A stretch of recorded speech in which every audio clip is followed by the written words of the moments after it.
Good morning, everyone. Welcome to week 8. Today we are going to practice translating from Vietnamese into English. So far, we've learned how to move from English to Vietnamese, but translating in the opposite direction requires even more grammatical awareness because English has a much stricter sentence structure.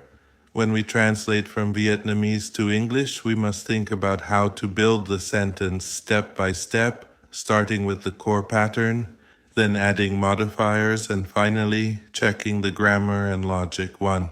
Now let's look at the translation procedure, the 5 main steps we should follow whenever we translate a text. Step 1, read through. First, read the whole text from beginning to end without translating yet. The goal is to understand the general idea, not each individual word. This step is like surveying the original, getting a sense of what the text is about.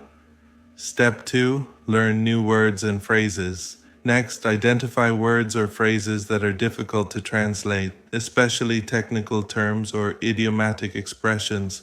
Make a short glossary to help you later. Step 3, identify sentence structures. After that, look at how sentences are built. Find the main clause and its parts, subject, verb, complement, so you can understand the sentence meaning correctly. Step 4, translation activities. Now you start translating sentences or short paragraphs. Focus on meaning, accuracy, and style, not on literal translation. After finishing a draft, reread it and check whether it truly conveys the same message as the original. Step 5, style. Finally, edit your translation so it sounds natural to your target readers. For Vietnamese English, aim for a smooth idiomatic English style. For English Vietnamese, make sure it fits Vietnamese writing norms. Always remember, a good translation is not just accurate, it must also read naturally and clearly in the target language. We'll follow 3 main steps today. Step 1, choose the basic English sentence pattern. Step 2, add modifiers to make your meaning clear and specific. Step 3, apply the rules of proximity and parallelism to make sure your English sounds natural and balanced, less than number, greater than number. Let's start with step 1, choosing the basic sentence pattern. In English, every sentence must have 2 parts, a subject and a predicate. The subject is usually a noun or noun phrase, and the predicate always begins with a verb. Vietnamese can omit subjects or change word order quite freely, but English cannot. That's why our first task is to decide which sentence pattern fits best. For example, in Vietnamese, we can say nguroi, and everyone understands it means he is sleeping. But in English, we need both a subject and a verb. So we say he is sleeping. The structure must always be complete. Less than number, greater than number. This is the first basic English sentence pattern. Noun plus verb plus adverbial. It includes a subject and a verb and sometimes an adverb or adverbial phrase to show where, when, or how the action happens. For example, everybody laughed. The dogs are barking at the boys. He arrived late. The verbs in this pattern are intransitive verbs, meaning they don't need an object to complete the idea.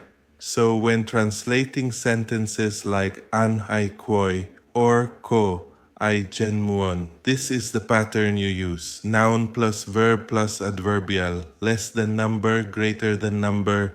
Let's continue with the next sentence patterns. Pattern 1, noun plus verb plus adverbial. We've just learned this. It uses an intransitive verb which doesn't need an object. For example, everybody laughed. He arrived late. Pattern 2, noun plus verb plus adverbial. Here the verb is often be, followed by an adverbial of place or time. For instance, Hung is at the party. My parents are in Quang Ninh. These adverbials tell us where or when the subject is. Pattern 3, noun plus verb plus adjective. This pattern describes the subject's state or quality. The verbs here are called linking verbs like be, become, seem, appear, remain, taste, and look. Examples. The Clark was rude. The sky became cloudy. So, when translating Vietnamese sentences such as troi tro nen am u or ka fe ko vi jang, we follow this pattern. Noun plus verb plus adjective. Remember, linking verbs don't show action. They connect the subject with its description.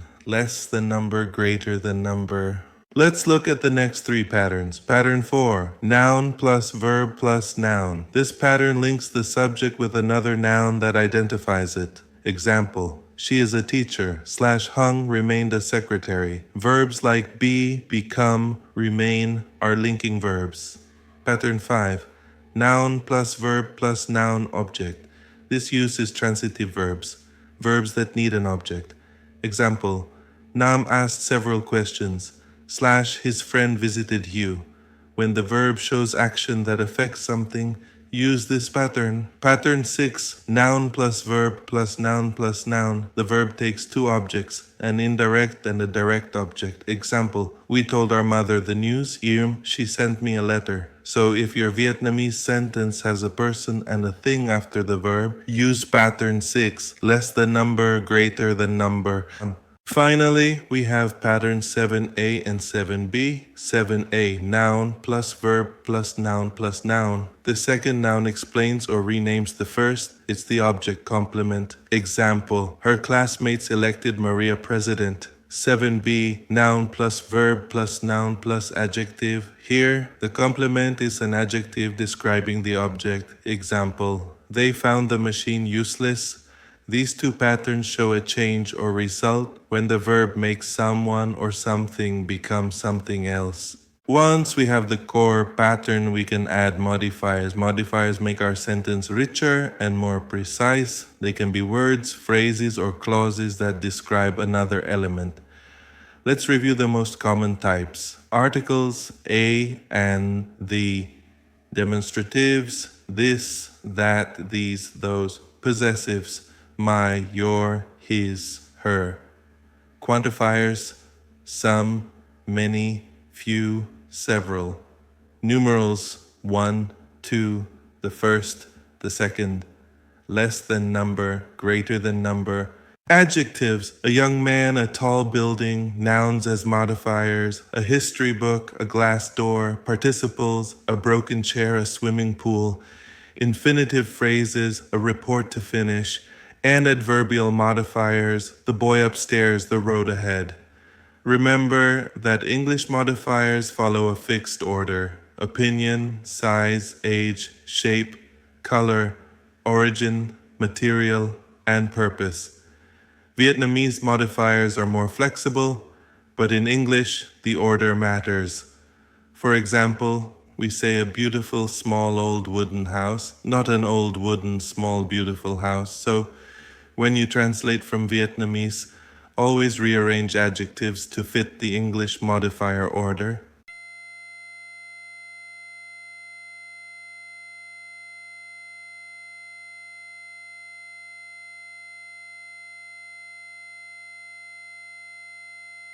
Chiếc xe vừa mới mua hôm qua becomes the car bought yesterday.